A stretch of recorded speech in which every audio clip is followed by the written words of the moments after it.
नमस्कार। आज हम तैत्तिरीय उपनिषद की ब्रह्मानंद वल्ली यानी दूसरे अध्याय के बारे में बात करेंगे। इसमें 9 अनुवाक हैं।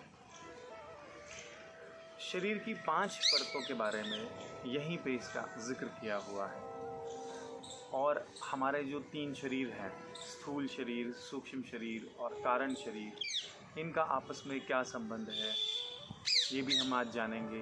आनंद और ब्रह्मानंद में क्या अंतर है इसको भी आज हम समझेंगे। ब्रह्म के स्वरूप के बारे में थोड़ी बात करेंगे और भी बहुत कुछ जानेंगे। तो पहले अनुवाक्य में ब्रह्मानंद वल्ली के ब्रह्म का वर्णन आता है। सत्यम ज्ञानम अनंतम ब्रह्म। जो ब्रह्म को जान लेता है वो ब्रह्म ही हो जाता है। और इसमें कोर्स ऑफ इवोल्यूशन यानी प्रकृति के विकास का जो मार्ग है उसे भी बताया है। अन्न की उत्पत्ति के बारे में बताया है। जैसे पंच महाभूत है तो भगवान शब्द हम सब ने सुना होगा। तो भ से भूमि, ग से गगन, व से वायु, अ से अग्नि, न से नीर, ये सभी जो प्रकृति के 5 एलिमेंट्स हैं इनकी अभिव्यक्ति तैत्तिरीय उपनिषद के इस खंड में की गई है। तो भूमि यानी मैटर और गगन यानी स्पेस, वायु यानी क्वार्क, अग्नि यानी एनर्जी, जल यानी फोर्स। सबसे पहले यहाँ आकाश तत्व, ईथर, अंतरिक्ष कह लीजिए, स्पेस की अभिव्यक्ति हुई। इसका गुण है ध्वनि, साउंडलेस साउंड। अंतरिक्ष के बाद वायु तत्व, एयर, इसका गुण है स्पर्श, टचलेस टच। फिर अग्नि तत्व यानी फायर, इसका गुण है रूप, फॉर्मलेस फॉर्म। उसके बाद जल तत्व जिसका गुण है स्वाद, टेस्टलेस टेस्ट। और फिर पृथ्वी तत्व यहाँ आए जिसका गुण है गंध, अरोमा। और ये सारी एलिमेंटल क्वालिटीज़ धीरे धीरे करके हमें एक साथ मिल रही हैं। जैसे हम अपनी 5 इंद्रियों को अगर रिलेट करें यहाँ से, तो हमारे जो कान हैं, कानों में आकाश तत्व है। हमारी जो त्वचा है, त्वचा में वायु तत्व है। हमारी जो आँखें हैं, आँखों में अग्नि तत्व है। जो जीवा है उसमें जल तत्व है। नासिका में पृथ्वी तत्व है। उसके बाद इस पृथ्वी तत्व से औषधियाँ यानी ये सारी जो वनस्पति है, वेजिटेशन है, इसकी अभिव्यक्ति हुई। और वनस्पति से अन्न पैदा हुआ। तो जब जीव आए तो पहला कोश इसीलिए हमारा अन्नमय कोश है। और ये अन्नमय कोश ही हमारा स्थूल शरीर है, हमारी ग्रॉस बॉडी है। ये उपनिषद पक्षी से मानव शरीर की तुलना करता है। हमारे जो दाएं और बाएं हाथ है इनकी तुलना पंखों से की जाती है। हमारे शरीर का जो निचला हिस्सा है, स्पाइन, उसकी तुलना पूंछ से की जाती है। और पक्षी की तरह हमारा पूरा शरीर संतुलित है। और आप पाएंगे कि जैसे अन्नमय कोश अगर हम देखें तो इसको संतुलित करके आप उड़ान भर सकते हैं। जैसे स्वस्थ भोजन से अच्छा हार्मोनल बैलेंस, बहुत सारे कुछ आसन, रेगुलर उपवास, फास्टिंग, आत्म अनुशासन, ये चीज़ें आप 5 तत्वों को संतुलित करके आप उड़ान की शुरुआत कर सकते हैं। दूसरे अनुवाक्य में बताया है कि सभी जीव भोजन के कारण बनते हैं और इंटरडिपेंडेंट, एक दूसरे पर निर्भर हैं। All creatures upon their death become food in this food chain. दूसरे अनुवाक्य में ही प्राणमय कोश, ऊर्जा शरीर, वाइटल एयर के बारे में बताया है। ऊर्जा शरीर एक खास तरीके से प्रतिध्वंदित होता है। वो जिस तरीके से प्रतिध्वंदित होता है या गूंजता है उसी रूप में उसके मानसिक शरीर और भौतिक शरीर निर्मित होते हैं। तो आपने पंचवायु के बारे में सुना होगा, प्राण, अपान, व्यान, उदान, समान। सो वायु के कारण ही हमारी जो चेतना है उसमें जागरण रहता है, पाचन क्रिया सही चलती है, हृदय में रक्त का प्रवाह होता है, जो हमारी स्मृतियां हैं वो सुरक्षित रहती हैं।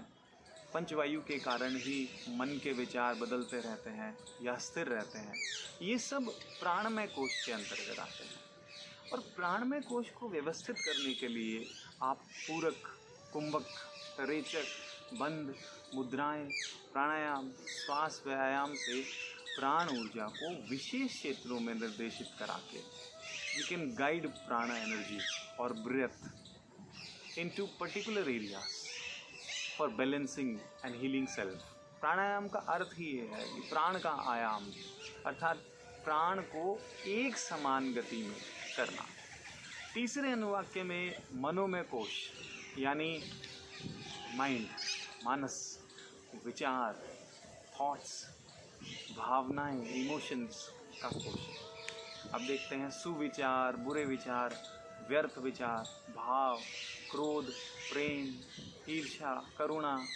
तो माइंड के जो स्टोर पैटर्न्स हैं, जो उनकी क्रेविंग्स हैं, जो हमारी फीलिंग्स हैं, वो सारे के सारे मनोमय कोश में आते हैं। विचार जगत के जब हम पार जाते हैं तो भाव जगत आता है इसी में।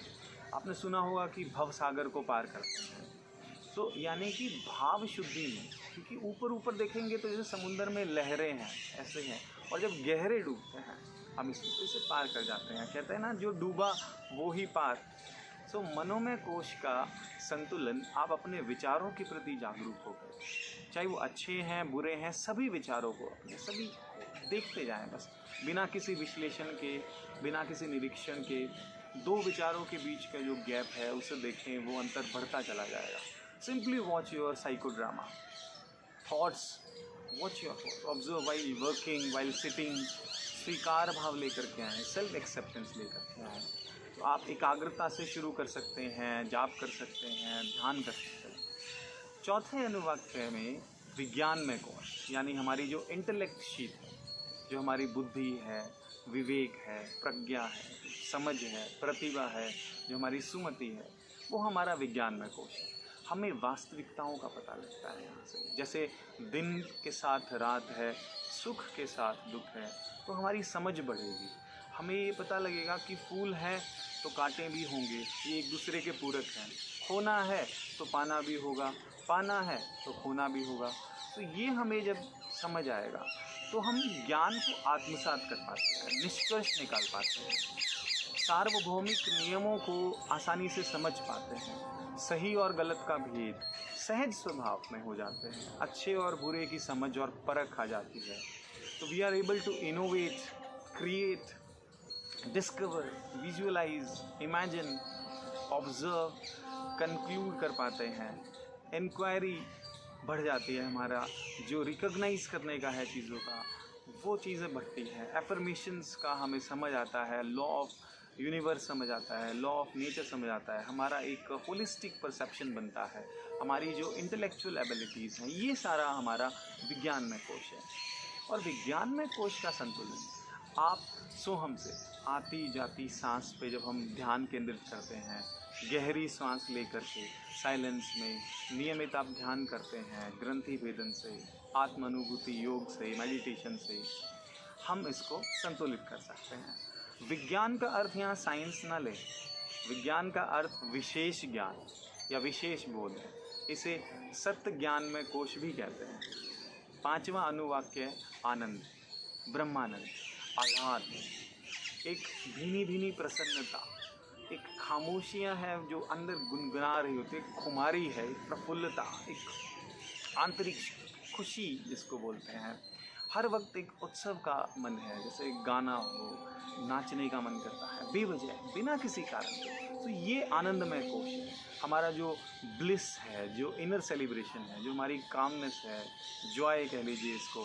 तो ब्रह्म के स्वरूप के बारे में आपने सुना होगा, सच्चिदानंद। सच्चिदानंद में तीन चीज़ें हैं, सत्य, चित्त और आनंद। तो सत्य यानी कि ट्रूथ, चैतन्य यानी कॉन्शियसनेस, और ये जो आनंद है ये इसी का स्वरूप है। एक बात और यहाँ पे समझने की है कि ये पांच कोश आत्मा को नहीं ढकते हैं, आत्मा को नहीं, वास्तव में आपके ज्ञान को ढकते हैं।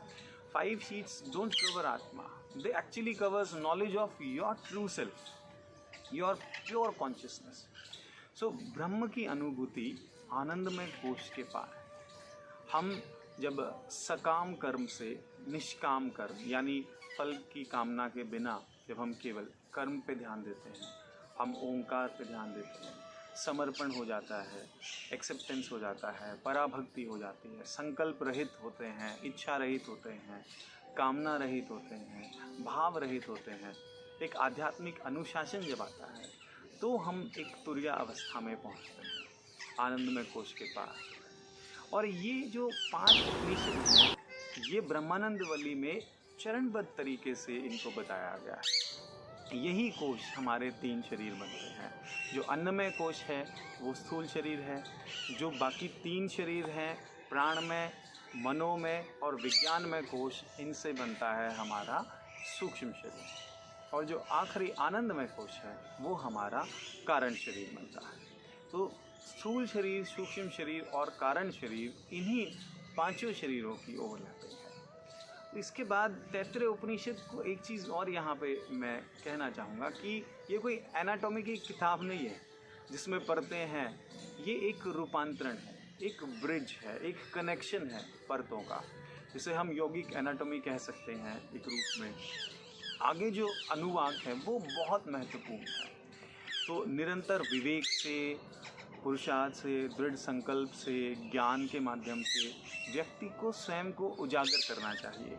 अपने 5 कोशों के जो बंधन है उनसे मुक्त होना चाहिए, यानी from ignorance to knowledge of sense की जो जर्नी है उसे करना चाहिए। और तब हम पहुंचेंगे आत्मा पे, जो ना तो सुखी है और ना ही दुखी है। ये हमेशा शुद्ध आनंद की प्रकृति का होता है। अद्वैत हमें मिलेगा यहाँ पे आकर के। हम 5 प्रकार के कोश हैं भी और नहीं भी, हमें इस चीज़ की समझ आने लगेगी। छठा अनुवाक्य परमात्मा के अनेक रूपों को जो प्रकट हुए हैं उनके बारे में बात करता है। कहते हैं कि परमात्मा में प्रकट होने की कामना जगी, तप किया, तब से जगत की रचना हुई। जगत की उत्पत्ति के बाद उसी में परमात्मा प्रतिष्ठित हो गए, साकार निराकार रूप में, वर्ण अवर्ण रूप में, आश्रय निराश्रय रूप में, चैतन्य और जड़ के रूप में, सत्य और मिथ्या के रूप में। विद्वान जन कहते हैं कि जो कुछ भी अनुभव में आता है वो सत्य ही है। 7वें अनुवाक्य में 5 कोशों से परे की बात है, परमात्म तत्व ब्रह्म रूप में जो सुकृत है, जो स्वयं निमृत है, खुद से बना हुआ है, रस रूप है, आनंद है, अदृश्य है, निर्विकल्प है, अवर्णीय है, जिसका वर्णन नहीं किया जा सकता। जब तक जीवात्मा परमात्मा से विमुख रहता है तब तक भय है, फियर्स हैं, बहुत अलग अलग तरह के अलग अलग लेयरिंग में एक्सप्रेस होते हैं। परमात्मा में जो स्थित हो जाता है वो अभय हो जाता है, अभिमन्यु हो जाता है, अभय मन वाला हो जाता है। जैसे विद्यार्थी एक क्लास से दूसरी क्लास में जाते हैं तो पहली क्लास के ज्ञान को समझ के, स्कूल एजुकेशन को समझ के उससे पार चले जाते हैं, कॉलेज लेवल पे चले जाते हैं, फिर नेक्स्ट स्टैंडर्ड में एक प्रवेश पाते हैं, फिर उसे भी पार करते हैं और एक तीसरे विश्वविद्यालय यूनिवर्सिटी में पहुंच जाते हैं। तो ऐसे ही इन लेयर्स को, अपने 5 कोशों को समझ के हम पुरुषार्थ से इन्हें पार कर सकते हैं ठीक है से।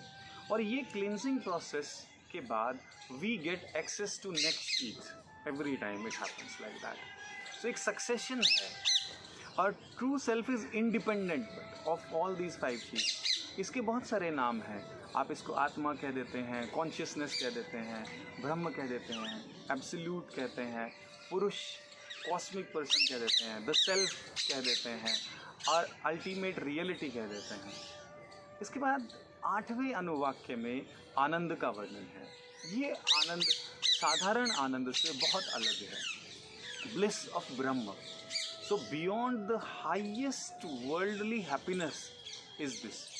सो ये असल में ज्ञान से अनुभव की यात्रा है और अनुभव से अनुभूति की तरफ जब आप पहुंचते हैं तो यानी एक साधारण मनुष्य के जो 100 आनंद हैं वो एक मानव गंधर्व जिसने खुद को जान लिया है वो उसके 100 आनंद के बराबर है। तो ऐसे ही स्तर जो है आनंद का 100 गुना बढ़ता जाता है।